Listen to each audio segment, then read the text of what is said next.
এই যে দেখেন আমের কাণ্ডটা শব্দ হচ্ছে, আর এইখানে দেখেন শব্দটা দেখেন, শব্দটা দুই রকম। অর্থাৎ এই যে একটা টিউমারের মতো দেখা যাচ্ছে, মনে হচ্ছে এটার ভিতরে ফাফা ফাফা বলেই শব্দটা একটু অন্যরকম হচ্ছে।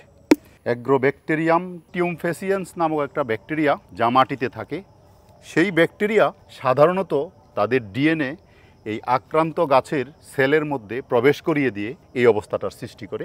একটা গাছের কাণ্ডে যখন কোনো ক্ষত হয়, এই গাছের থেকে যে অ্যামাইনো অ্যাসিড এবং বিভিন্ন রকমের প্রোটিন, ল্যাটেক্স এগুলো বের হয়ে আসে, ওই যে অ্যাগ্রোব্যাকটেরিয়াম সেইটাকে পছন্দ করে এবং সেইখানে তারা এটা খায়, খেয়ে তাদের লাইফ সাইকেল সম্পন্ন করে।